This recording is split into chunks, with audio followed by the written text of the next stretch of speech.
ऋषि पंचमी की पहली कथा। सतयुग में विदर्भ नगरी में सयनजीत नामक राजा हुए थे। वह ऋषियों के समान थे। उन्हीं के राज में एक कृषक सुमित्र था। उसकी पत्नी जयश्री अत्यंत पतिव्रता थी। एक समय वर्षा ऋतु में जब उसकी पत्नी खेती के कामों में लगी हुई थी तो वह रजस्वला हो गई। उसको रजस्वला होने का पता लग गया, फिर भी वह घर के कामों में लगी रही।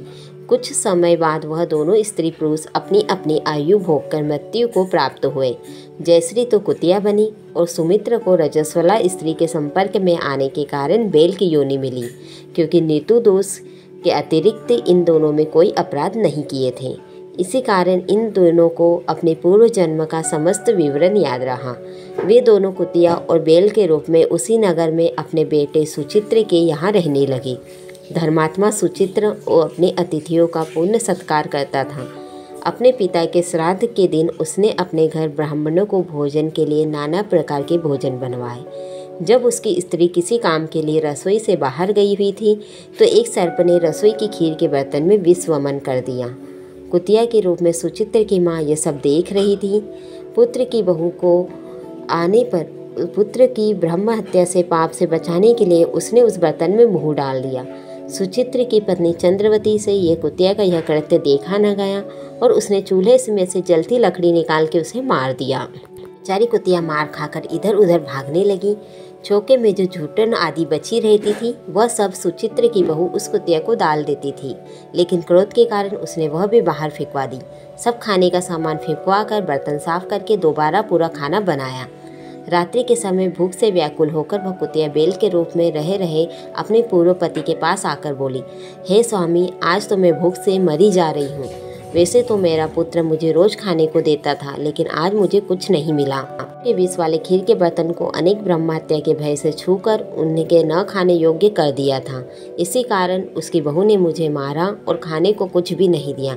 तब वह बैल बोला, हे भद्रे, तेरे पापों के कारण तो मैं इस योनि में आ पड़ा हूँ और आज ही बोझा धोते धोते मेरी कमर टूट गई। आज मैं भी खेत में दिन भर हल में जुता रहा। मेरे पुत्र ने आज मुझे भी भोजन नहीं दिया और मुझे मारा भी बहुत। मुझे इस प्रकार कष्ट देकर उसने इस श्राद्ध को निष्फल कर दिया है। अपने माता पिता की इन बातों को सुचित्र सुन रहा था। उसने उसी समय दोनों को भरपेट भोजन कराया और फिर उनके दुख से दुखी होकर वन की ओर चला गया। वन में जाकर ऋषियों से पूछा कि मेरे माता पिता किन कर्मों के कारण इन नीचू योनियों को प्राप्त हुए और अब किस प्रकार से इनको छुटकारा मिल सकता है। तब सर्वतमा ऋषि बोले, तुम इनकी मुक्ति के लिए पत्नी सहित ऋषि पंचमी का व्रत धारण करो तथा उसका फल अपने माता पिता को दो। भाद्रपद महीने की शुक्ल पंचमी को मुख शुद्ध करके मध्याह्न में नदी के पवित्र जल में स्नान करना और नए रेशमी कपड़े पहनकर अरुंधति सहित सप्त ऋषियों का पूजन करना। इतना सुनकर सुचित्र अपना घर लौट आया और अपनी पत्नी सहित विधि विधान से पूजन व्रत किया। उसके पुण्य से माता पिता दोनों पशु योनियों से छूट गए। इसलिए जो महिला श्रद्धापूर्वक ऋषि पंचमी का व्रत करती है वह समस्त सांसारिक सुखों को भोग कर वैकुंठ को जाती है। ऋषि पंचमी की दूसरी कथा। विदर्भ देश में उत्तक नामक एक सदाचारी ब्राह्मण रहता था।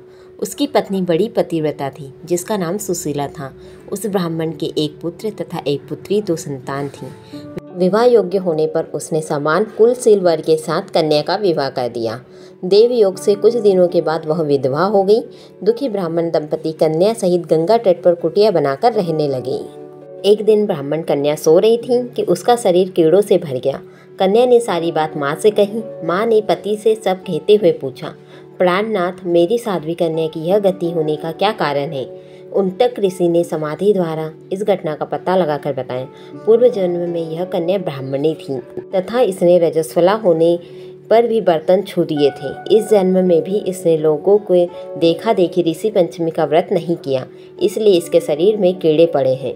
धर्मशास्त्रों की मान्यता है कि रजस्वला स्त्री पहले दिन चांडालिनी, दूसरे दिन ब्रह्मघातिनी और तीसरे दिन धोबिन के समान अपवित्र होती है। वह चौथे दिन स्नान करके शुद्ध होती है। यदि यह शुद्ध मन से अभी भी ऋषि पंचमी का व्रत करे तो इसके सारे दुख दूर हो जाएंगे और अगले जन्म में अटल सौभाग्य प्राप्त करेगी। पिता की आज्ञा से पुत्री ने विधि पूर्वक ऋषि पंचमी का व्रत एवं पूजन किया। व्रत के प्रभाव से वह सारे दुखों से मुक्त हो गई। अगले जन्म में उसे अटल सौभाग्य सहित अक्षय सुखों का भोग मिला। सभी कन्याएं और स्त्रियां जो रजस्वला धर्म से होती है उन्हें यह ऋषि पंचमी का व्रत जरूर करना चाहिए।